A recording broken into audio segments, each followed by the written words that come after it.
Thank you for being here. I guess, I guess the most important thing this week is the question of the preparation for elections. That issue has dominated the news cycle for several days now and has taken a sense of great urgency given the meeting of GCOM yesterday. So I wish to give you our take on the entire issue and how we propose to address these matters that are before GCOM. So what we have noticed politically is that APNU is getting a bit more desperate on the ground and in their actions.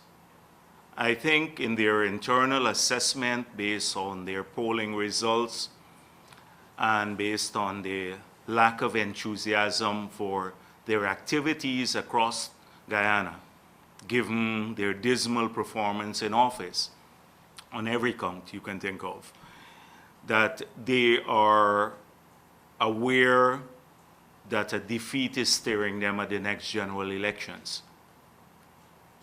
And therefore, you're going to see their level of desperation being matched by a set of desperate activities. And so the latest is their assessment of the claims and objection period. In many areas that APNU did extremely well in the past, people have absolutely no enthusiasm for transfers or registration. And I'm aware that when they go to people's home now, people say to them, the activists of that party or the group of parties aligned together, where were you all along? You just need us once again. So they're faced with this, and therefore they're aware of the situation. So they're very creative now. So they have loudhailers going around parts of the country saying, go and get registered. That's the only way you can collect your share of the oil money. And that's the new level of desperation. And secondly, that's the only way you will get a national identification card. We have heard this in many places. I got some people to tape it. And the second issue, another manifestation of this desperation and a recognition that it would be difficult to rig the elections given international scrutiny, given polling day activities that we intend to participate in with our toughest polling agents to ensure that there is no shenanigan on that day, that they're attempting to either disenfranchise people, large swathes of people, hoping it will change the electoral arithmetic, or creating, and I think the second is more likely, creating the basis for a legal challenge after the elections, knowing that a very potent area or an area that has already seen an election overturn in the past has been the area of the use of a national identification for voting. So, and I'm talking about Claudette Singh's ruling in the past when she vitiated the elections on the basis of their voters' ID. It was not a requirement for people to vote. So I believe that what you see from APNU commissioners now is the preparation of the ground. They have their instructions from Congress base. Try as much as possible to disenfranchise people within the GCOM machinery, but that will be difficult to do, failing which, prepare the grounds for a legal challenge after the elections. And so this is the latest manifestation of these acts of desperation. The proposal by the APNU commissioners to strike off the name of the voters from the national, from the OLE, the official list of electors, if they do not pick up their ID cards. Now, this is patently illegal. Illegal. And I will take you through the issue. So we heard the justification for this, and from the Chronicle. The Chronicle article, I think October 30th, says that at a previous meeting, Commissioner Vincent Alexander had explained it's like an objection.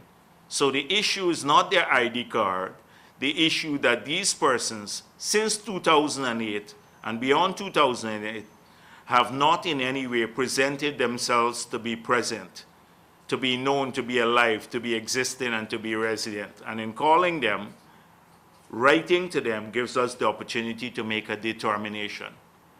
Now, if you have to file an objection, you can do so in the claims and objection period. Why doesn't APNU file an objection to people's names? That would be a legal route to take. If they want, they have the remaining period, almost 10 days, over 10 days, to file objections. They have so far filed less than 100 objections to people's names. But Vincent Alexander wants to remove them through a backdoor illegal process rather than going through the statutory process of filing objections to names on the list. If you file an objection, that means GCOM is required to follow a process, and the process can result in the person being removed from the voters list. But you cannot file an objection on the basis that the person, you can't find the person, or the person is not resident in Guyana, because the Chief Justice has already ruled on that issue. So it is a backdoor illegal way of addressing this issue.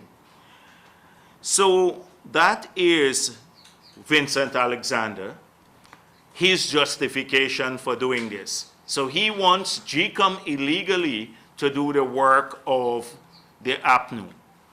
Secondly, I saw Mr. Corbyn saying, he's also informed the media that the names of these individuals will not be removed from the National Register of Registrants, stating, it would only mean that if these persons exist, they may miss this round of elections. Can you imagine a commissioner saying that these people, if they don't pick up their ID, but they exist, and they don't need an ID to vote, they will miss this round of elections. Their names would be on the NRR, but you can't vote. Luckily in Guyana, we have laws and the Constitution, and elections are governed by statute, by laws, and not the whims and fancies of people like Mr. Corbyn, to tell people you will lose your right to vote because, or you have to sit out these elections, boy, because you didn't pick up your ID card and we couldn't find you. This is effectively what he is saying. So, clearly, this decision is illegal, an illegal one. So let us look at a couple of issues. The whole issue of ID cards. These are national identification cards. They are not voters' identification card. You don't need them to vote. You can vote without an ID. So in the past, these cards were issued by the Ministry of Home Affairs, the national ID card. And then at some time, it was decided that GCOM should perform that function for the state, since it was now responsible for registration and the NRR.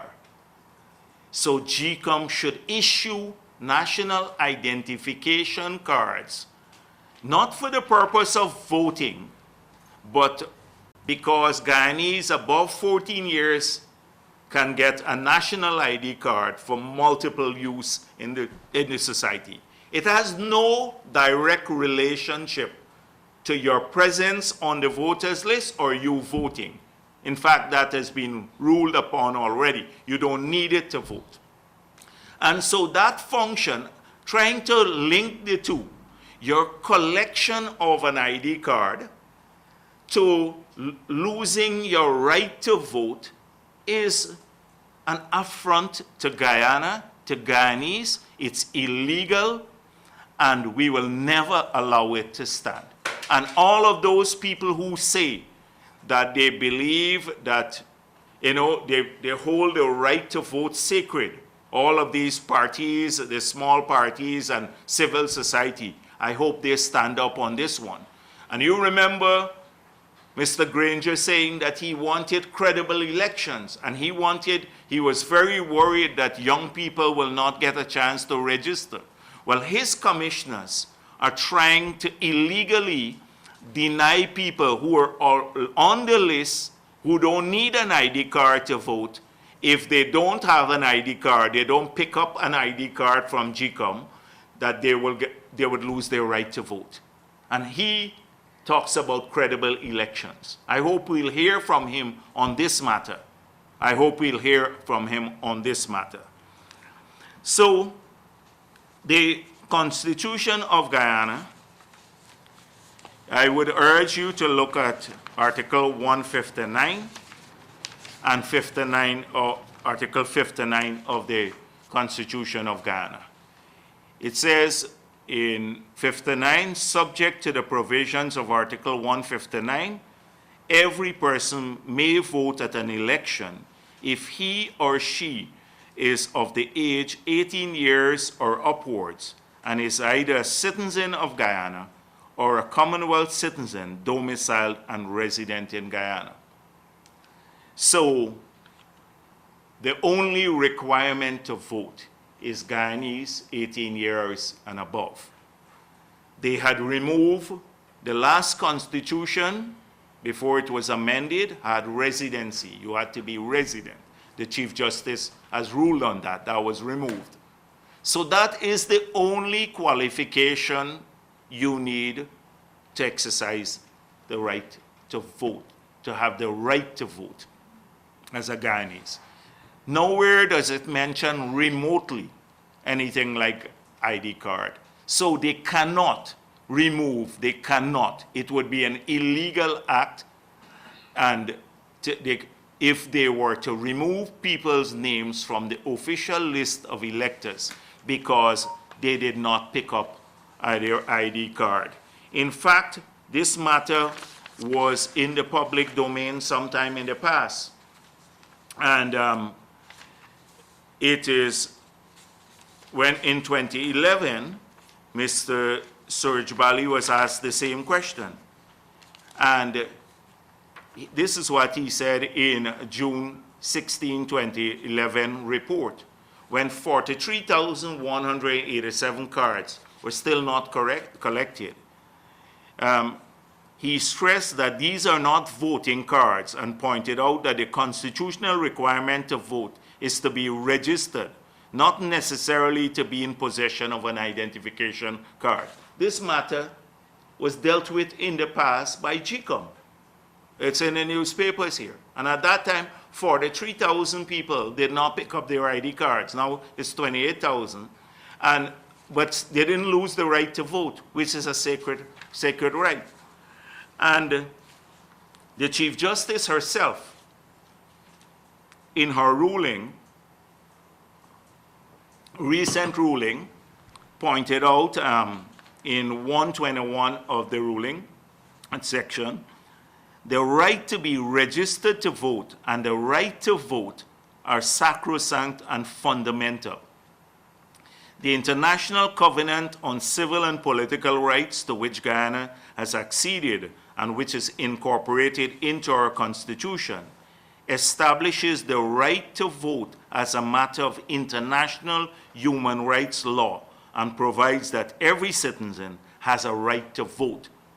That is the ruling of the Chief Justice recently. She goes on in 130 to mention Justice Claudette Singh's ruling in the Esther Pereira matter. And as you know, the Esther Pereira matter was the two political parties before the 1997 elections agreed that we will use the national identification form at the polling places as the only means to identify voters. After they lost the elections, they went and challenged that agreement that they had with between the two parties. And Justice Claudette Singh said, basically, she shortened the term, the PPP's term in office, and ruled that the ID card was not a requirement to vote. That was Claudette Singh's ruling. But she said she quoted sections, other rights, even the most basic, are illusory if the right to vote is undermined. This is from Claudette Singh's ruling. And at 131, the Chief Justice repeats what Claudette Singh said, Justice Singh. It becomes clear then that any prohibition, restriction, or limitation on the right to vote must be viewed with a close and critical eye, since any such encroachment would be a bar to that voter's right to have a voice in the elections of his representatives in government. This is Claudette Singh's ruling. Her decision here cannot be explained. Her decision to support the APNU proposal to remove people's names from the voters list because they did not pick up their ID card cannot be explained. And I hope that whenever, because she said when decisions are made, I saw her interview with Kite Shore News, she said when decisions are made, she will speak with the press. Well, a decision has been made here, and we'd like her to explain this decision. Now that a decision has been made by the commission, well, at least from what, I'm not even sure that that decision is made, because that's what we heard from the commissioners. But when she confirms this, she needs to answer why, in this case, she wants, or she's sided with the three commissioners in a process that will disenfranchise thousands of Guyanese and would be illegal if they don't pick up their ID cards, which is not a requirement to vote. It's so simple, I don't understand how this decision will ever stand. And it's clear. So just assuming you voted, what they're saying, we don't know who these 28,000 people are right now. So what I'm saying here is not for PPP supporters, because that's what the Chronicle is trying to spin. The 28,000 Guyanese can lose their jobs, not their jobs, but their 30,000 already lost their job, but lose their right to vote because of GCOM. And these could be APNU supporters, PPP supporters, people who don't support anyone. But the right to vote is fundamental. They have a right to be on that list once they're registered. and on the voters list, not on the NRR. So Corbyn wants to keep them on the NRR, but don't extract their names. I don't understand how he could even do that. That's not legal. So that's it. So assuming you voted the last elections, you are Guyanese, you voted the last elections, you didn't use your ID card, you didn't pick up your ID card. They're telling you now you lost your right to vote in these elections because you don't go in to pick up your ID card. So you lose your right to vote. You voted in 2015 with your passport, or you just took an oath because your picture is there, you take the oath and you voted. You don't pick up your ID card now. You can't vote again in these elections. You lost it. Illegal. So that is unbelievable. So I don't understand. So, and what about if they can't give the new registrant's ID card in time for the elections? Are they too going to lose their right to vote? Are they going to lose their right to vote too? And this thing about publishing their names and writing them. Now, I don't know if you write, if I'm living in Conishin, how I'll read the newspapers. Or in a remote Amerindian community in the hinterland, I'd read the newspapers. So you write to, or when the letter would reach them, and then they remove their names. And those people who live in the hinterland would lose their rights to vote, but not just hinterland people. I'm just giving you an example. It's downright illegal. Illegal.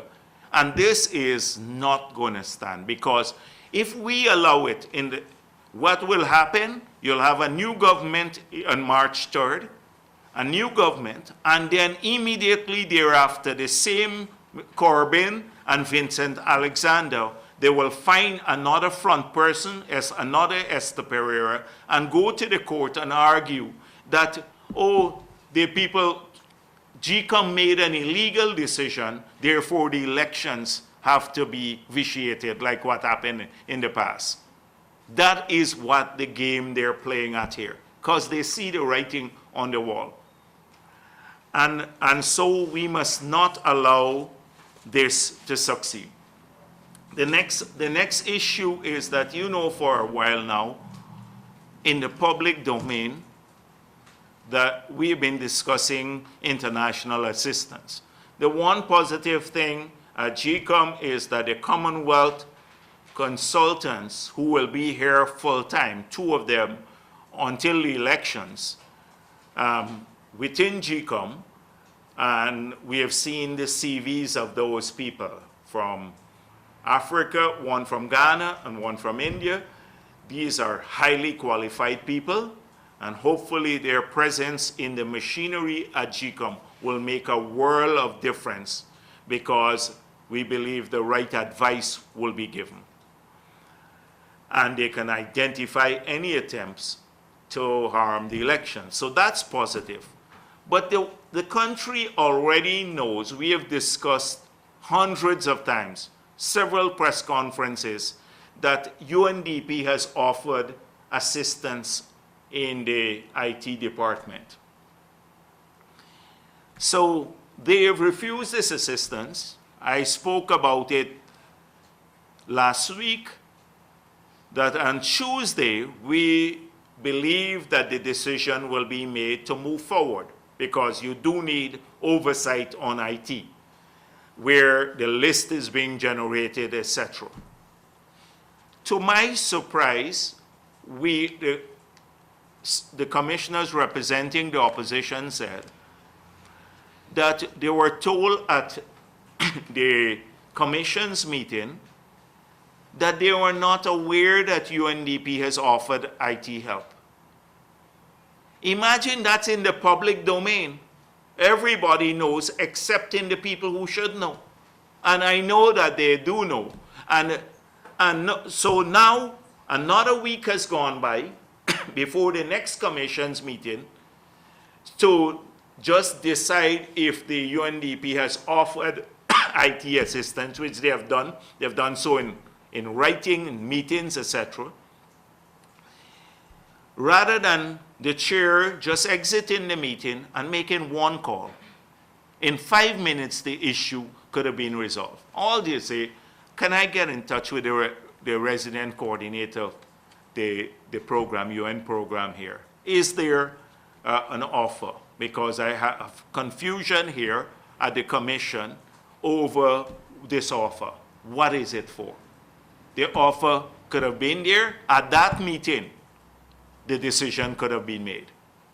But I suspect this dragging the IT assistance out is to get us past the claims and objection period, when a lot of the decisions will be made that could be harmful, like the illegal one that we just spoke of, could be made. And so we're going to be vigilant, but this represents bad leadership. The decision could have been made right there and put an end to that matter. The third issue that I want to address at GCOM is this whole thing about the merger. So what we have discovered is that we've had a look at the house-to-house list that was posted.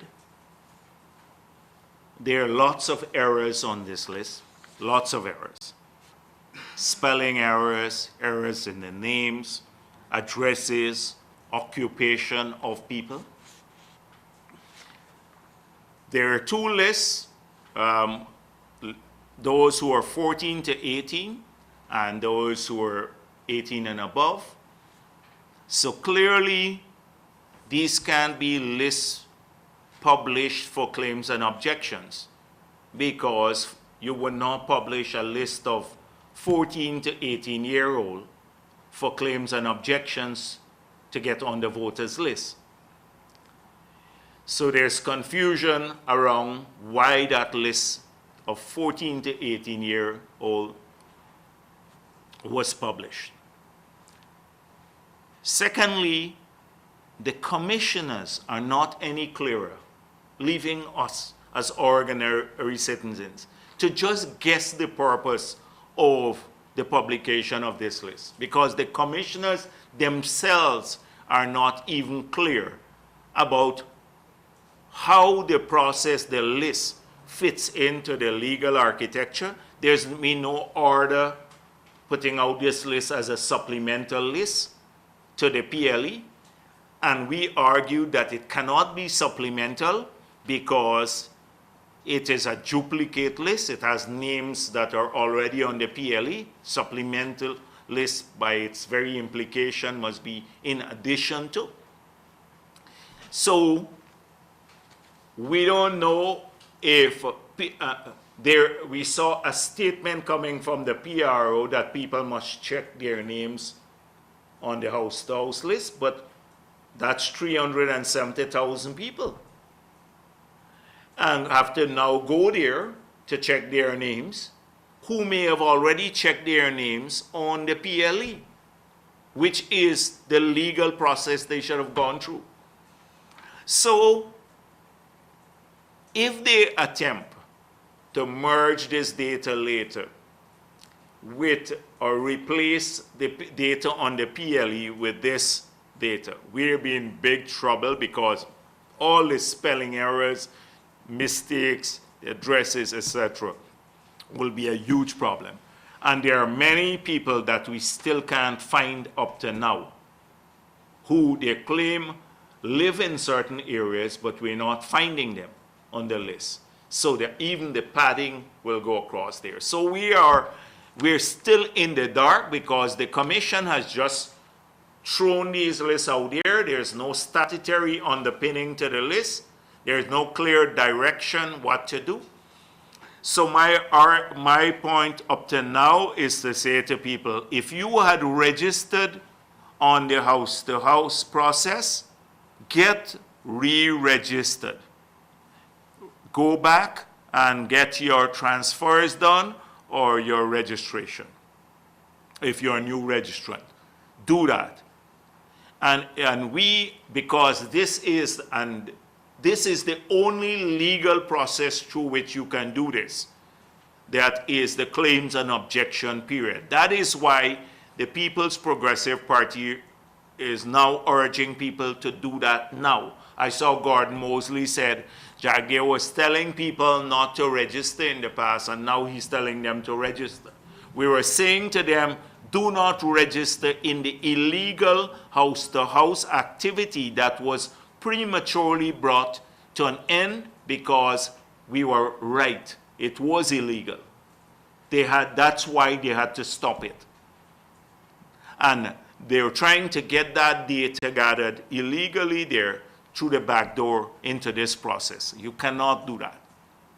So please go out. Even don't say, oh, I registered already in the house-to-house process and I don't need to get registered again. Go out if you're registered through that process. You have a few remaining days, get registered now. The right to vote is sacred. But right now, we're in the dark, and we're coming to the end of the exercise soon, and with no clarity again. So this is very troubling. This is very troubling,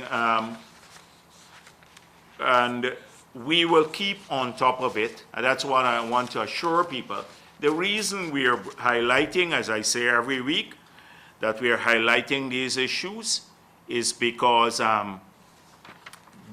we want people to know that we are going to be very, very vigilant to ensure that there is no rigging of the elections, and two, that they do not do things that are outside of the law, which could lead to an elections petition challenging the results of the elections after, because we believe that's their aim, to try to get some of these things done illegally. Something we rarely been hearing from the president, because he hardly makes time for the media. And so it was interesting to hear from him, and he chose appropriately, the conduit was Gordon Mosley, to give this interview, a long interview with Mosley. I suspect that was done because he knew that Mosley will not test him on the troubling issues that he has to answer. So the questions must have been shared and planned. So take, for example, an issue like a leading question. I just want to go to get into the mindset, because the mindset of a president is very important to voters. And we've always argued that this president is not just aloof, he's uninformed, he's unbothered, he doesn't take responsibility for anything. He lives in this fairy tale land where he believes because he says something that that's the reality on the ground. Oh, the jobs are being created, and jobs will be created. People are enjoying the good life now. We're fighting corruption, that sort of thing. He lives in that dream world. And this spells disaster for our country. And we have always argued that he's been unable to articulate a vision for this country and a plan consistent with that vision. And this interview just reinforces all that we have said, if you watch it carefully and analyze it through those perspectives. What precisely has he said the future holds for Guyana, if not the same level of incompetence, corruption that his administration now offers?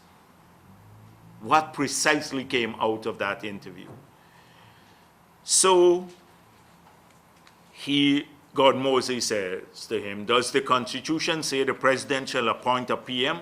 Therefore, in your estimation, your understanding, the presidential candidate should be allowed to choose the PM? Now, Gordon Mosley knows that the Constitution does say that the president appoints the prime minister and the whole cabinet. You don't need to ask a question like that. The other question is that as part of a coalition, do you believe that you should unilaterally make the decision on the prime ministerial candidate if you're part of a coalition? That should have been the question, not whether you have a right, according to the Constitution, to appoint the prime minister. Everybody knows that. How had they identified Nagamotu in the past? And so he says he has to listen to all the members of his coalition. And one thing is absent from his entire interview. He says, I have to listen to my people, and the people he's talking about is this corrupt, incompetent cabal. Nowhere about listening to Guyanese, what they want, what their desires are, etc. That's the thing that struck me most about the interview. He believes that he has to satisfy the desire of this circle. So even when asked, he said, I don't want a cabinet with technocrats who don't know people. But you do need technocrats who know people, competent people, and you do have. And I think even APNU has. We have some, and APNU has some. It's just they've now been given an opportunity. So it is all a defense of the system, this circle, this cabal. And so he says he is looking for what he's looking for in his candidates for the upcoming elections for ministerial position and for the prime ministership. He says people of Guyana must be satisfied that their ministers are honest, unbribable. Imagine this president saying that, and then he defends his current ministers as being honest and unbribable. We have pointed out scandal after scandal involving ministers. One minister who has been giving contracts to herself, to her own company in her ministry, leaving out other ministries. Another minister who has given out contracts to her husband. Another minister who's taken large swathes of mining land. Another minister who has $9,000 paid into his account by Chinese company that he can't explain. We give him a long list of things to him. 600 million missing from one project. The Volda Lawrence scandals with the procurement in the health sector. And he still lives this myth that people believe that they're unbribable and there is no corruption. This is the most corrupt government in our entire history, proven so. We tried to file 5 private criminal charges against 5 ministers, and we would have succeeded with conviction, getting them convicted because we have evidence to their illegalities. Remember, they argued that we were corrupt, we would all be thrown in jail. They've scoured the entire landscape, audits, etc., and a few frivolous charges filed. And we from opposition could have done that until the Attorney General said he intervened with the DPP, which is in itself illegal, and he prevailed upon her to get the charges dropped. So we couldn't pursue those charges. So he says this. Then about his program, he said, why is there a need for change? We're doing great job. I want continuity. We're batting on a good wicket. Why do we want to have technocrats in our cabinet? He asks, he says, when are you disappointed in your ministers? Gordon Mosley asked him. He said, no, no, no, we're great. We're batting in a great wicket. The wicket that he's batting on is one that has lost us 30,000 jobs, one that has seen 100 billion in taxes increase, a massive large-scale corruption, a giveaway of our national patrimony in the oil sector, daily acts of corruption. He even sells these cabinet outreaches, which are acts of corruption, the outreaches, as a virtue. And we must be grateful for these and how they're solving people's problem through these outreaches. These outreaches only started taking place after the no confidence vote and they had to go back to elections. And many of them are going to say, vote for us now, we'll promise you a better life again in the future. That is what. The outreaches have not delivered anything. He says that there's a powerhouse called David Granger, and that he works, that his achievements are done quietly. They're so quiet that we can't see them. We can't hear them. They've been only in his mind, in his silent moments, etc. That's the achievements, because I'm not seeing anything. So it is like fictional here. It's an interesting interview to read. He says, I don't like a big cabinet. He moved the cabinet from the ministers from 17 to 27 or something like that. We have ministers pouring out of our ears everywhere else. He says, I don't like a big cabinet. He says, teachers were getting $32,000 in 2015, and now they're getting $60,000. This is a factual error. Teachers were not getting $32,000 a month in 2015, nor did they get they're getting 60,000 now. He's implying he is double teacher's salary. That's what he's implying. He has the numbers wrong and the ratio wrong, the percentage increase wrong. Totally. Imagine a president who doesn't even know that. Well, a child would know that no teacher was getting $32,000 in 2015 and they're getting $60,000 now. He says pensioners were getting $7,500 and now they're getting $20,000. That's a lie too. Another lie. And this is an interview by a president on national television with a sympathetic interviewer. Gordon Mosley should have said, which world are you living in? How? You don't know these numbers? This is a total, not true.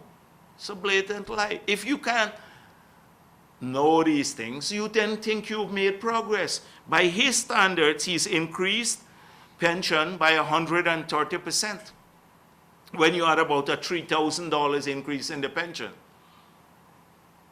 That's what he's saying. And so he said, many people are happy with his policies across Guyana, and he get cards thanking him for these policies. Well, I used to get a lot of cards towards president thanking you, but let me give one word of advice. There are a lot of sycophants around you, and people, yes men and all that stuff when you're president. And if he listens to his ministers and all of these people who hang around all day, there you always have a class that likes to hang around people there, and they tell you the greatest things about yourself. So get back grounded, Mr. Granger. Go on the ground. People not happy. They're losing jobs. Their children, they can't send their kids to school. He talks about his one bus he gave to Kanji. He gave a bus in Kanji and took away all the jobs from the people in Kanji, the sugar estate. This is, and ministers are doing a wonderful job. And then asked, shouldn't you have done more? Shouldn't you have done more? He said, the country is bigger than England and Scotland together. So it got bigger after the PPP left office because we weren't doing enough. But after the PPP left office, Guyana grew bigger than Scotland and England together. So suddenly he can't do enough, because the country too big. This is the kind of thing. On crime, he says, when they asked about crime and investigating what he said, that how all the rumors that they spread about us killing young black kids and all of that stuff, they had all the evidence in the past, they were going to convict people. He said, we can't find evidence. No, we can't find evidence. It's rumors. You can't find evidence because a lot of the people that you put on the list are policemen who were killed by the bandits. You're not going to find evidence of PPP doing anything there. They were victims of bandits. Some of them are alive, and that sort of thing.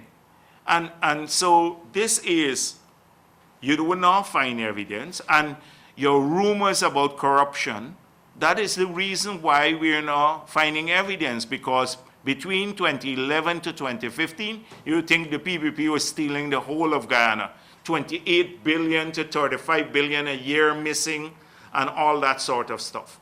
We now know, you should check the audit report, how many billions are missing now, because when we point out where, they can't up to now point out where these billions were missing from. So that's why you're not finding the evidence, because you were spreading, they sung a good song. They had a good song about corruption, and you know, it was, they would throw people in jail and all of that, and therefore it was very potent. A lot of the supporters bought into it. Now, to prove it is something else.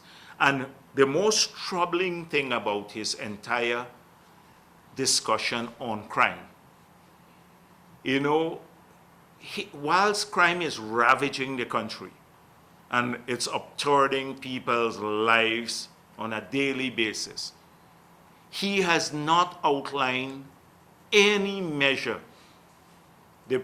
to arrest this situation. You know what he says? Two things he says. Oh, I have a report from a British consultant now, and I have 4 deputy commissioners who were not there before. That's his 2 explanations on the whole crime, how he's addressing crime. I've reformed the police, I have 4 deputy commissioners, and I have a report from somebody from England. This is another evidence of him being aloof. And now you would want to think that a president, when asked one of his first interviews that he's doing, in-depth interview, would want to define his vision for the oil and gas sector. Guess what he spoke about? A sovereign wealth fund that was passed after the no confidence motion, the Natural Resources Fund, that is dominated by the executive president and would have to be repealed and changed. And then he talks about the Department of Energy. These were the 2 things all he had to say. Not anything about local content, how Guyanese will benefit from the sector. He hasn't spoken about protecting Guyanese workers, like those who are working now and are getting, because they're Guyanese, they get a tiny pay, the foreigners are getting a huge pay for the same job that they are doing and stuff like that. Nothing about that definition of legislation. So I would urge, well, I wouldn't urge you to look at it, you're wasting your time, but really it's a classic case of a speech that reinforces every single thing that we have said about this president and his government. Useless, incompetent, corrupt, visionless, has no plan for Guyana. I just want to see, I see the rhetoric here, strange thing from Congress, place a press statement which says, united we stand a better chance to fulfill our destiny. Of course, that's true. But coming from Congress Place, and then it says in one paragraph, the present political climate creates an opportunity for cooperation and consultation. But unfortunately, the PPP in the person of Mr. Bharrat Jagdeo is not interested. The Constitution clearly at Article 106.7 leaves open the door for legislative dialogue, but Mr. Jagdeo has chosen to shut that door. the question must be asked, why is the PPP bent on confrontation and collision? Imagine them saying this. Now they're talking, well, talks in the parliament. But you have had a parliament. We've moved from a parliamentary democracy to rule by decree. This happens in dictatorship. No parliamentary system in the world would have in almost a year only 3 sittings. And the sittings are almost illegal. Because from December 21st last year to now, there's been no legislative agenda for the country. This is a huge thing. We have a parliamentary system, and you have a non-functioning parliament. Because, why? They have decided to drag out the whole issue of the no confidence motion on holding elections, abusing it, and ruling by decree, basically. So you'll have almost over a year now, up to March 21st, when the Parliament of Guyana has not functioned. And this is in a parliamentary democracy, where this is an equal branch of the government. And then the other branch of the government, also, for 2 years now, we don't have a Judicial Service Commission. So you have 3 branches of the government. The parliamentary branch, the legislative branch, not functioning. The judicial branch, 2 years now, no JSC, which is the governing body. And then the executive branch, dysfunctional and illegal. That is the state of Guyana. They've taken us almost to a failed state type of status. So, and then they talk about legislative dialogue in this regard. I just want to say that it's interesting how the Constitution, deceit and treachery always come back to haunt you. Deceit and treachery come back to haunt you. And so when Granger illegally appointed Mr. Patterson, the AFC applauded it. In fact, they used that illegal act as their campaign slogan for the local government elections, fit and proper. They applauded it, they were gleeful, they're joyful, you know. Now, Granger is quoting the same Constitution. I can't agree to your prime ministerial candidate because the Constitution does not allow me to. As president, I choose. So, in a way, I'm tempted to say good for you. You know, right? Because when all your principles and all of that stuff, these lofty principles that they used to talk about, came back to haunt them, bite them in the ass. So that is this thing, and you would see them, you know, they go and talk about constitutional change and campaign financing and present themselves as upright citizens. And they were all along party to the illegality and the fraud perpetrated on the people of this country. They're party to it on a daily basis. The trauma that they put people through, and they continue at GCOM to put people through. They're all party to it. The GCOM, AFNU and AFC. So it was almost like a good moment for me. But at the end of the day, trust me, they will, in spite of all of this, and Trotman speaks for APNU. Trotman and Nagamutu are now part of the APNU cabal. They're no longer AFC. So at the end of the day, they will get together. And the only thing that will keep them together is corruption and the perks of office, which is what they're doing now. They're sharing the perks of office. That's why they have this big fight. They want to share the perks of office. So that will keep them together. So don't worry too much. At the end of the day, they're right. They will get together on that basis. And even if they don't agree to Ramjatan, don't worry with Dominic Gaskin. He will never tell his father-in-law that that it's non-negotiable. They said at the press conference, the issue of the prime ministerial candidate is non-negotiable. That's what they said. So but I don't have any faith in them keeping their word or as people of principle. So let's see what goes on. And I'm pleased to see that also the Imran Khan, the famous propagandist, Iqbal propagandist of the APNU, that in one columnist in the Kaichor News said that he released something after their press conference to say that the process of selecting the prime ministerial candidate in the AFC was rigged, and that Ramjatan plied the people with gifts. You know, another one is accustomed to the largesse. You remember who's the largest man? Nagamutu.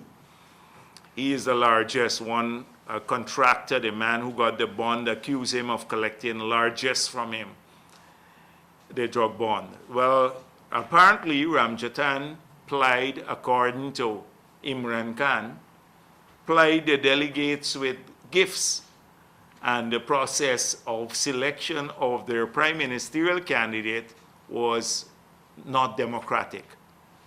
So I hope that the same issues, and that too, will come back to haunt them in the future. In fact, it is something that I remember also about the same Ramjatan talking about the PPP, how we don't have a democratic process for selecting. At least our process is clear, where the nominations come from, who decides, and all of that.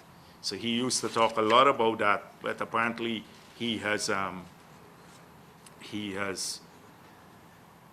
not been democratically selected. And so the last thing is on GCOM, I mentioned, is that I saw they're going to go to the media monitoring unit at GCOM. And we support international presence in the media monitoring unit.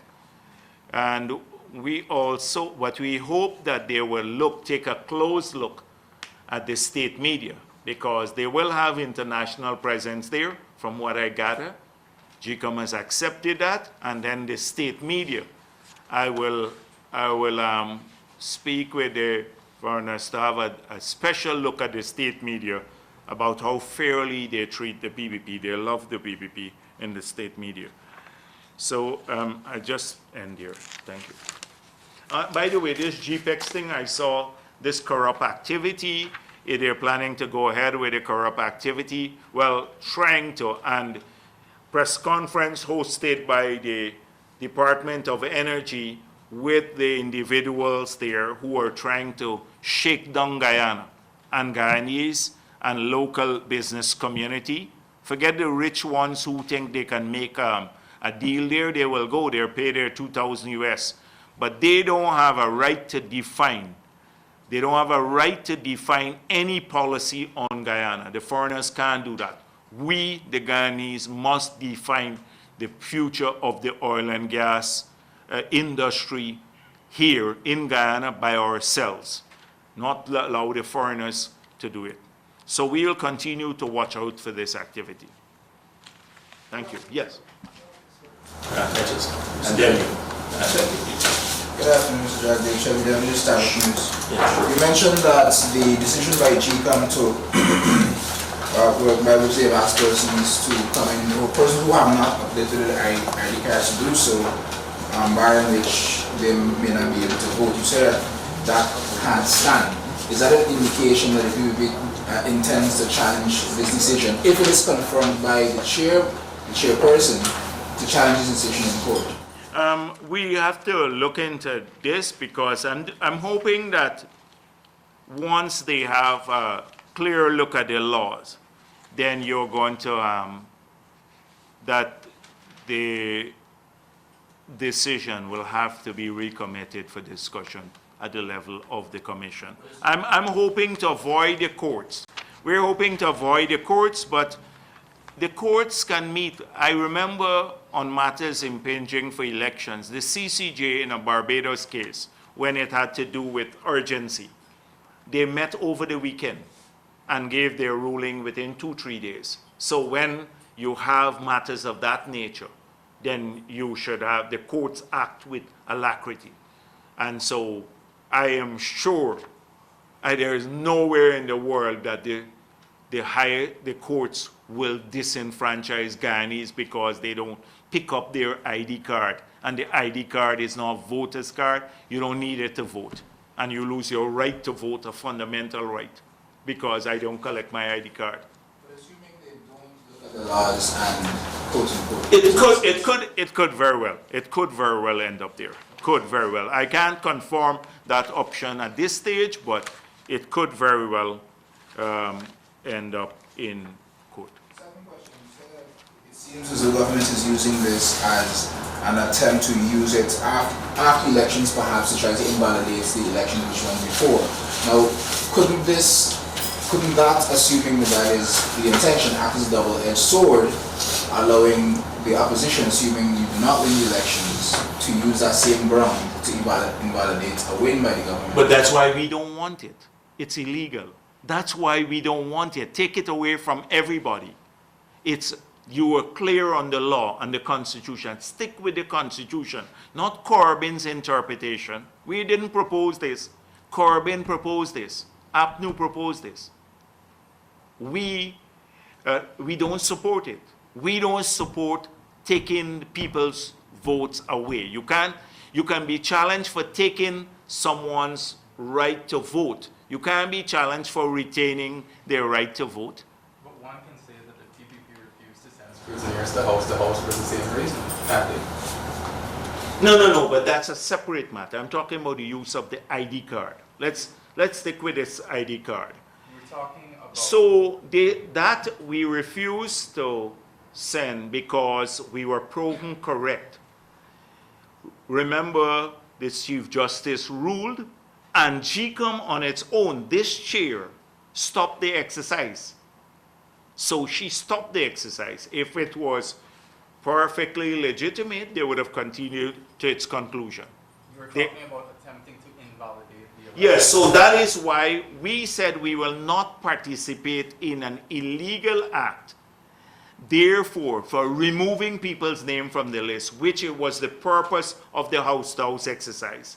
The purpose was to replace the NRR, which would have replaced people that they couldn't find, but there was no residency requirement. So we went to the court, and the court ruling, we live with the court ruling, so court ruled on that.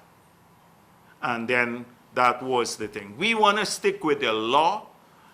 We want to stick with the Constitution, not one commissioner waking up one morning and saying, oh, no, I think this is a good thing, or getting instructions from the party. On that point, given that this current chairman gave the decision that she gave in the case which went before, what do you make of her decision to support, assuming that she has we can assume that she has supported the decision to now remove persons on the basis of non-upliftment of ID cards? Well, that is precisely why we are asking that the decision be explained. Now, there's one thing here. I see the newspaper saying, Justice Claudette saying, ruled. She's not sitting there as a judge. So that's very different than in the past. This Singh sits there as chair of GCOM. When you're a judge, you rule. When you're a part of a commission, the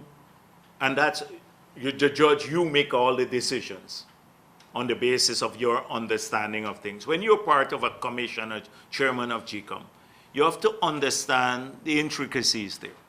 We have seen several attempts to go outside of the law. Several, I can document them again, but I don't want to belabor the points. that came out through the press releases in the past. And we have gone through this in the last month or two. So she has to be cognizant that people will try to get her to take sides. So she has to get the broadest range of advice and then operate on what is legal. So that's one. So she doesn't rule. Two, her decisions now are challengeable in court, justiciable. When she was judge, the decision was not, that's a ruling. Sir, are you at all, or is your party at all concerned that challenging GCOM may further delay the election? No, but that is why I did not say, no, but I That's said, the point, not all is illegalities. yes, my point is that you heard what I just said. I said that could always be an option, but we have not decided. I think by the weight of the public opinion alone, where this is patently illegal, and with the chair of GCOM explaining her decision, why in this case she supported the people losing their right to vote if they did not pick up an ID card, when she had a ruling, there's the Pereira matter, when it's clearly people, the chairs before her never did that. Never did that. So she has to explain to people. When we see that explanation, then we'll make a decision. But right now, I'm just saying the mindset sometimes, and that the decisions could be challengeable too. And so right now we are calling on the chair to explain the decisions. That's all we're saying. Be available to the press, answer the concerns of Guyanese. Explain to them clearly why this will not take away their right to vote. How, if I did not pick up my ID card, how am I going to lose my right to vote? That's one. Under what law or constitution? Secondly, how are they going to use this house-to-house data? Explain to us. Because we are in the dark. We are a stakeholder. The commissioners sit there, and they're in the dark. We should be knowing this, the leadership, not just of the PPP, but all the political parties. We're in the dark, much less the public. And that's all we're asking. Explain the decision. Sir, this is about the second or third week now that you've been pointing out issues with the chairman. Is your confidence in the chairman, I must ask, if it's winning? No, we have a lot of unexplained decision. So that is why I'm urging, I want to hear the explanations. I would like to hear the explanations for the questions that we posed. But I can't get that there at the meeting. I'm not there. So I'm asking that through the media, that the chair makes herself available. She said she will when the decisions are made. A decision has been made. Tell us. So why wasn't it done ever before? That's the first question. Like no other chair did that. You had clear where other chairs said it would. We had large numbers of ID that were not picked up, but people can't lose their right to vote. The ruling of the Chief Justice, her own ruling, the Constitution. How does this fly in all of this? And commonsensical, the man who lives in say the Pomeroon, if he doesn't pick up his ID card, why should he not vote? But he voted the last elections. He could go with his passport and vote. Right? So those answers, that's what we are craving answers. No, please, yes. Sir, will your party then consider convening a meeting with the chairman and the commissioners? We did that. We did. We did at the first meeting. I'm very conscious about the time and all of this. Definitely. In fact, once I'd asked for a meeting, the chair was saying, we'll meet the full commission. And then the time moved on. So we will probably do that to seek the answers. But I don't think we alone should get the answers in the PPP. APNU should get the same answers too. The public should know. What about people across this country? They must hear about these decisions. Because this election doesn't belong to the PPP or APNU. It belongs to the people of the country. They have a right to hear about this. That's why I'm saying it can't be done only in a closed doors environment, and then I go there and I come out and misrepresent what is said again.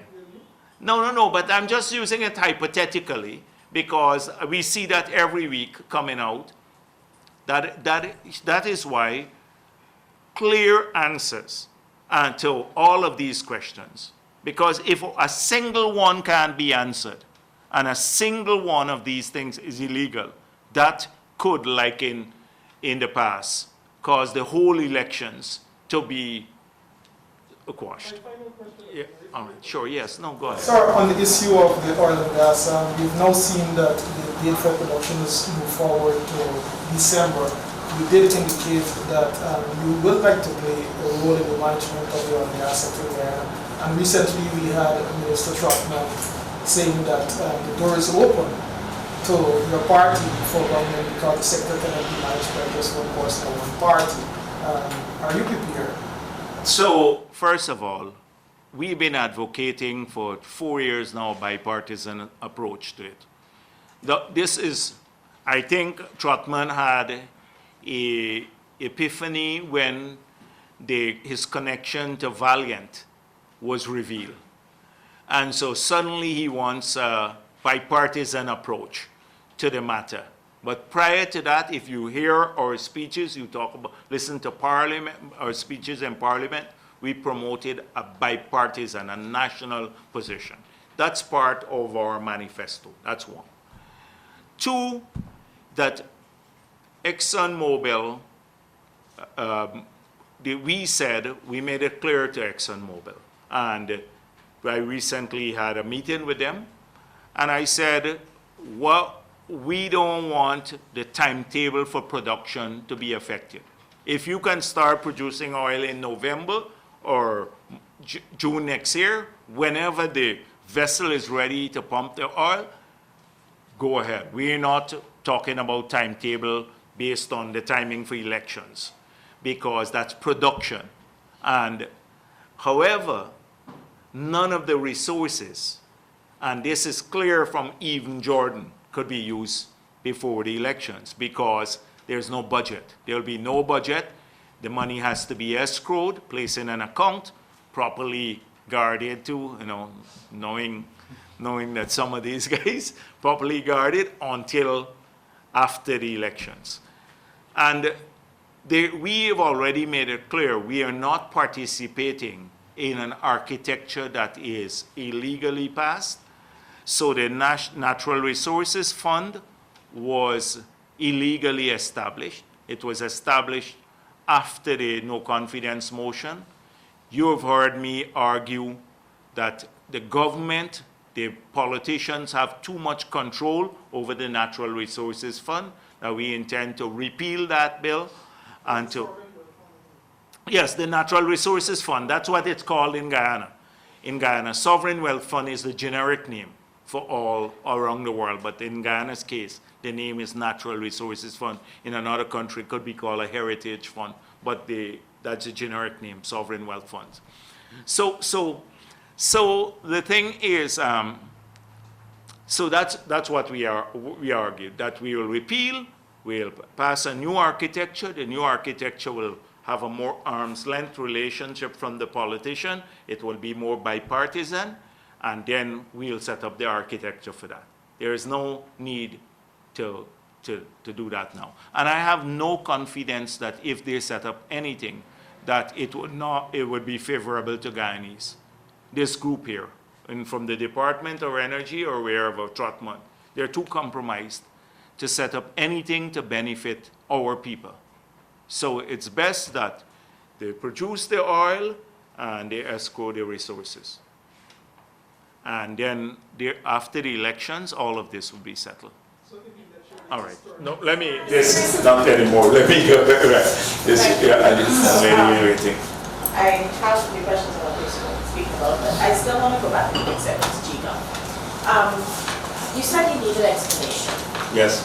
I understand that this is for the benefit of the public. However, what I want to get clear, is there some kind of breakdown at the level of the meeting where you cannot get an explanation from your commissioners as to why the chairman would have made the decision that she made? Couldn't they give you any reason They, that she would have offered? No, the commissioner, I think, representing the opposition, spoke to the media, and I think he did an interview. And they are in the dark about the house-to-house too.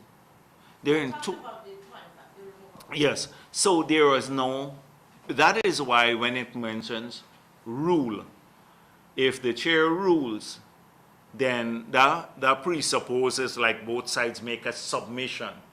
But it's not a court of law. And therefore, they raise the issue of illegality and all of that, inconsistencies, but no explanation.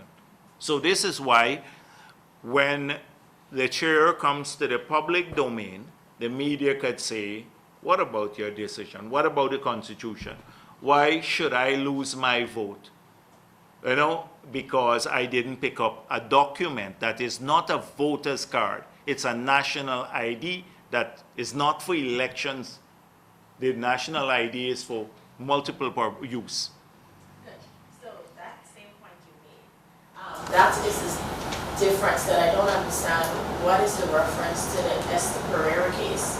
Because in that case, there was a ruling as to the use of the voter's identification card, not the national ID card, which are separate. But now. But that's even worse. That's even worse now because the voter's ID card was the ID, yes. But this here, there's no, so even worse now. At least at that time, the two parties got together and said, we will have a card, which is the national ID, but this only with that you will vote. And so it was considered like the voter's ID.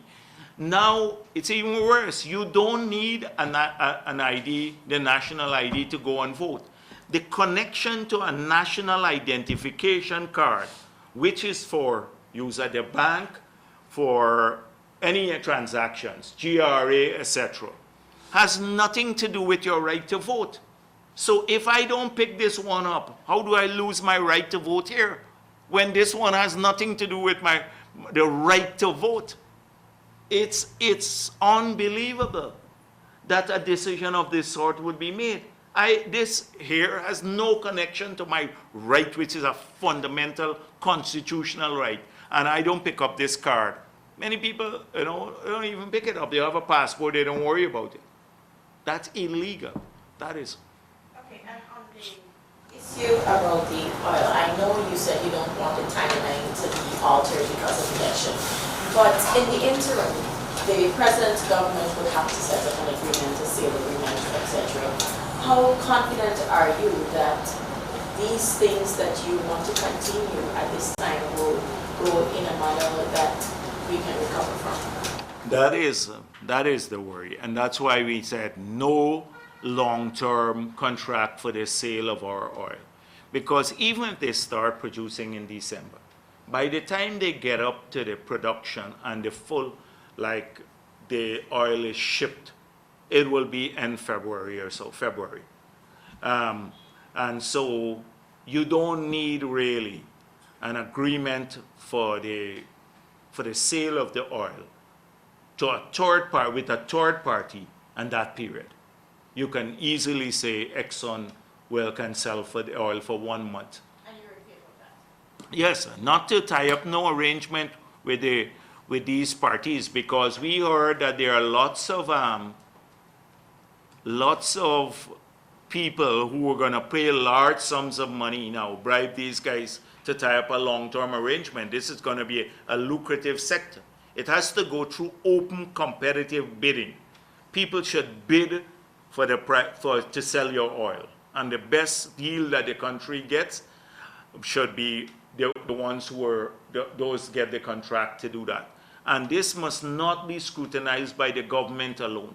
That's why in our oversight machine that we are putting in place, which will be in the manifesto, that we plan to use civil society as part of the oversight mechanism for all of these things.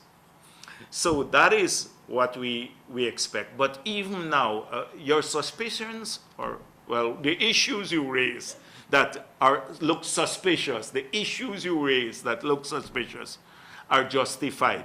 You're justified in raising the issues because even now, as we speak, I saw a prospectus for the sale of the cogen plant and the Wärtsilä sets that we have at Skeldon, and the bid is supposed to close. Well, it's not an open bid. It's been sent to a few individuals, supposed to be closed on November 4th. And so NISIL is busy doing all of these things. But I want to say to anybody who ties up any of these arrangements now, you know our position on this matter. It's not going to stand because it's illegal. So even now, they're doing these things. And I wouldn't put it past them that we have another Valiant type deal before the elections with the oil, the lifting of our oil. Anything else major was discussed in the recent meeting with Exxon? Nothing. It's just their schedule and they basically the future. They said they're not supporting any political party in Guyana. And we made it clear we don't need your support.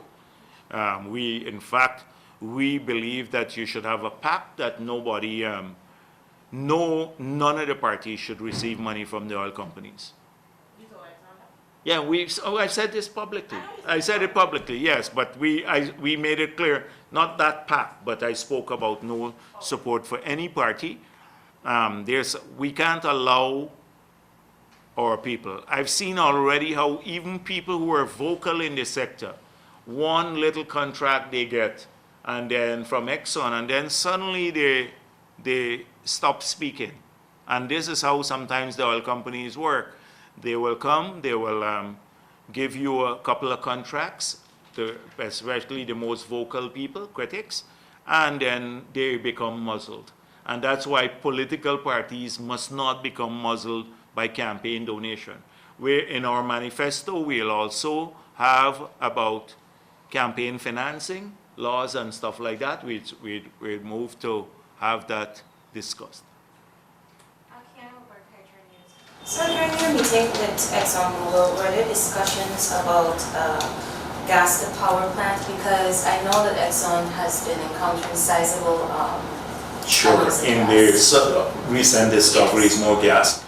We have outlined our position in the public domain. We have said that we have a three-part plan. Immediately, we'd have to put about 50 megawatts of fossil fuel into the system to get us over the crisis. Because right now, we're in a bad shape. We're in really, really bad shape. So that's almost an immediate decision. And then we're hoping that the pipeline and the gas power plant, a gas-fired power plant will be up and running in about 2 years' time. And then hopefully the two combined will bring in 250 megawatts, which is more than double what we're producing now. And then we go for the hydro, which is about another 160 megawatts. So you'll get up within hopefully 5 years' time to near over 400 megawatts of power, which will be nearly 3 times the capacity. That would allow more people to come on the grid who are privately generating now, because the price would come down significantly.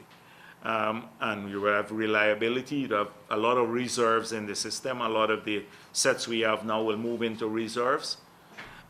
So that is our plan for the sector. And therefore, gas is an important part. You have to have a more technical approach with a team. Right now, they're now moving it forward. I saw Sharma saying something like, oh, they haven't decided or something like that as yet. We've already asked Samuel Hines to look at some issues there, because Sam has an enormous amount of experience in this. And so he's been looking at with a small team of people to look at these issues. We'd have to put together a good technical team to move these projects forward swiftly. Okay, and just another issue. I know you spoke about your manifesto taking into consideration the plans for the oil sector. Just recently we saw officials from Trinidad and Tobago talking about the country being trapped in years of declining growth, and they're projecting the same for 2019. Does your plan consider ensuring Guyana does not suffer the same fate, being dependent on the oil sector? Yeah, this is why the architecture is so vital. And the Natural Resources Fund has a few bodies. One is the Macroeconomic Committee. And that, although people don't pay much attention to it, it's crucial that that advisory group, that committee, works to ensure that both the sustainable level of withdrawal of funds from the Sovereign Wealth Fund, as well as the fiscally sustainable level, that they're all guided by sound economics. This is what we have seen that has triggered. It is the lack of macroeconomic planning, wanton use of the resources, easy access to those resources, where the state can manipulate, for example, revenue levels. If it's built around revenue, you project your revenue high, you have a shortfall, unrealistically high, you have a shortfall, and then that gives you the shortfall is covered by an access to the Sovereign Wealth Fund. We've seen various models that are very loose. That's why we want an arm's length model where access to the fund is governed heavily by sound economics. So if you do that, you'd avoid what happened in Trinidad and Tobago. The Dutch disease we've seen that has caused the destruction, the resource curse that has affected most countries could be avoided. And then you can direct the use of the money into activities that will promote growth, non-oil growth, so that in the long run, even when the oil starts dwindling, you will still have a vibrant economy. Trinidad now is caught when a few years ago they had an 80% reduction in their revenue because they never planned for a rainy day. I spoke with 3 prime ministers in Trinidad and Tobago about, in the course of my period as president, about planning for a post-oil and gas economy. But sometimes when people start getting oil money, they forget all of that. But by the way, don't think we're going to get a lot of money between now and the next 2025. People think, oh, money will be flowing out of our ears everywhere in the street and stuff like that. It's not so. And if you and even if you register, that doesn't mean you're getting your share of the oil money. Because, right, as APNO is saying now, you're going to get registered for your share of the oil money. Sir, Kim King, Private News. I have Yeah, sure. a few questions. Yeah, sure. Now, Exxon has been sued by 2 of the most powerful U.S. states, New York and Massachusetts. And can you hear me out for a minute? Yeah, sure. In the New York summons, it stated that Can you get some more coffee? I need this. in the summons for the New York's lawsuit, it stated that Exxon misrepresented the cost of climate change on its operations. And Guyana is stated as one of the countries for which they misrepresented their costs for their operations before 2016. Now, obviously, that raises questions about the massive pre-contract costs that they foisted onto this country. How could we expect the PPP government to handle that if it is found to be misrepresenting its costs? And what are the implications of that for Guyana? Yeah.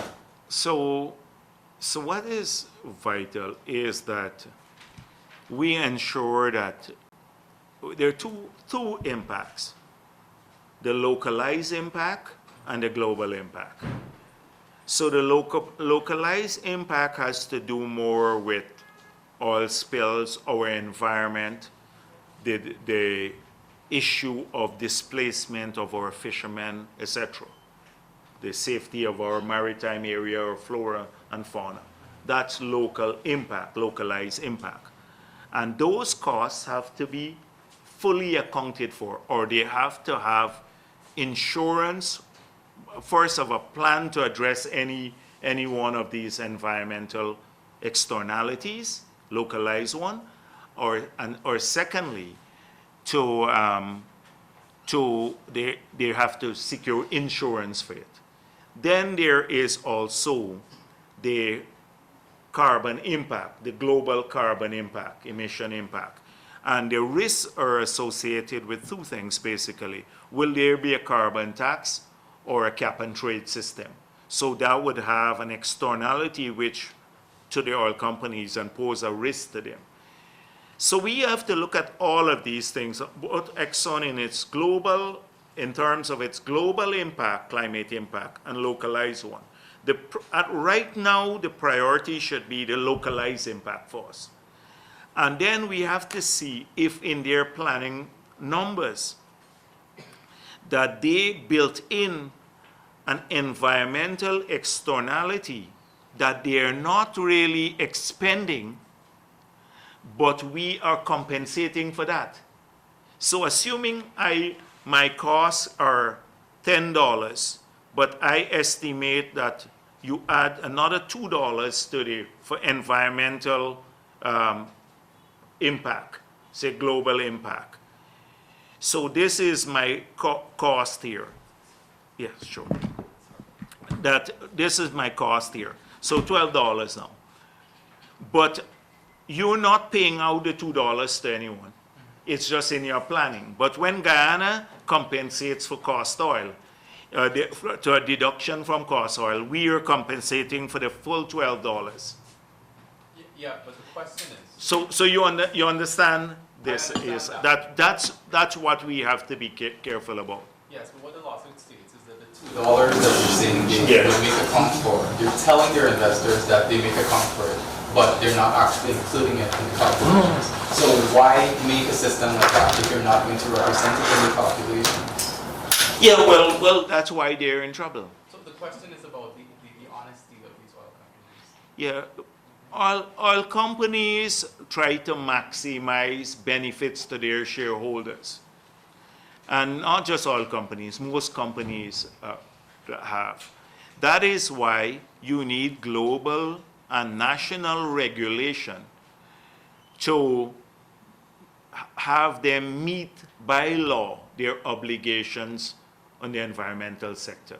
Some countries are choosing the cap and trade system, other countries are choosing an environmental tax, and some countries don't believe in it at all.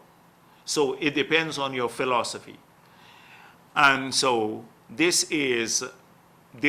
but companies, most companies underestimate it because the bottom line, the money that they have available now to distribute to their shareholders is higher, and based on that, the dividend payout and everything else, they get a higher valuation in the market. They trade, their stocks go up, their shares make more money. If the rulings find that they're lying, what would you do? I don't know the laws of those states, but it could lead to fines or even convictions. Okay. My second question, Robert Vidal and Michael Hennessy Parsley, they launched last night. And one of the major issues that they're raising is that the contract with ExxonMobil, it must be renegotiated. And we had a petroleum expert, Mr. Anthony Paul. He has said that there are ways that you can convince an oil company within the confines of the contract to renegotiate the contract. How has your opinion or your position on this evolved today? Well, these parties are like being launched with such a rapidity, it has my head in a spin. And often I don't know which party it is, because it seems as though the same people from one party going to the other to launch, etc. So I'm a bit confused. Anyhow, I also saw that there seems to be some disagreement between Mr. Hines' position on this issue. No, they said he was. They corrected it. What did they say actually? Well, Vidal said he was misquoted, so they went to Facebook and put the correct thing. Oh, so Badal now is in favor of it. Yes. Oh, so what he said on the Starbuck News was not accurate. All right. Well, I'm glad they corrected it. But it's one thing to seek to, I don't want to be unkind to any small party, but it's one thing to seek this as a party to get attention, a slogan, when you're busy trying to rush down these same oil companies for business, to rent properties and all of that. And then when you get a bad deal, you're unhappy with them, or genuinely, as a serious party, try to get the best out of the sector. So we made it clear the approach that you outlined for the gentleman who spoke with you is probably the best approach with the ExxonMobil one. We already have a 2% royalty there, and there are lots of other things. And we've made it clear that any other contract will be renegotiated. But not this one. That approach, looking at the total cost, that's the approach we will use with Exxon. No, he's saying that in this contract, a provision allows you to go back and renegotiate the contract. I'm not sure that's the exact thing, but let me tell you, my position is that I believe that the combination of stronger contract administration, checking every bit of their costs. So not just pre-contract costs. I believe we can save hundreds of millions from pre-contract costs, from their costs that they put to their cost oil, their expenditure, ensuring that these are consistent with international standards, making sure that that there's no extravagance. So if we're paying for the headquarters, why do we even need a headquarter? And that sort of thing, and expend large sum of money on it. That sort of thing. Rigid control of costs can bring more money. It leaves a bigger share for profit oil, and we're getting 50% of that, the cost center. The issue of taxation. Do we need to give the subcontractors a blanket approval for even for duty-free concessions for things that they're bidding against Guyanese for? I don't believe that. That's discriminatory. Something like that has to change, because that's putting our people at a disadvantage. Thirdly, a strong local content policy, because it's not just how much you get from the oil company. It's not just how much more ends up in the coffers, but how many more jobs are created and how many more of our business, Guyanese business, prosper, because they in turn will pay taxes. So I look at all of their activities and progressively increasing the share of local content as our capacity grows. So that is the approach we want to use in this case, that we need to look at it swiftly, and then out of that will become, we'll work a model PSA. So it's a combination of, I'm not going to give you yes, no answers like some of the parties, because we have studied a lot of the elements of the contract that we believe more money can flow to Guyana, or more opportunities can come to our people. That's our approach to the matter. And so apart from trying to convince the oil companies to renegotiate this contract, which you've now made it clear is off the table, the contract comes up for review soon. It's actually late 2020. So what can we expect? Well, then that is when the review takes place, there could be changes. Is there anything particular? No. Well, I can't, at a press conference, the last thing I would do, it'd be irresponsible of me. I'll be just like the hopeless ones that go and talk off the top of their head, oh, they're going to do this, or sloganeer. Any approach to these companies have to be serious. These guys have the best lawyers in the world. They would look for everything you say, what you do, to try to use that against you. We have to have a technical approach get the best people in the room, the best lawyers advising us, the best technical assistance, and then come up with a national position on this matter. Hopefully get buy-in from, if a PPP government, get buy-in from APNU. It's that approach, but a serious type of approach where they will see, even before we go into the discussion or negotiation, the negotiating brief, to get comments on it about that. So you don't go after the fact. You try to develop the national position even before you approach the companies. This sort of thing is vital for us. And we can expect full disclosure. Full disclosure. That's why we're arguing that we need to criminalize non-disclosure. We are arguing about criminalizing non-disclosure. Not just leave it to the goodwill of the president or anyone else, but it must be illegal according to our laws. Thank you.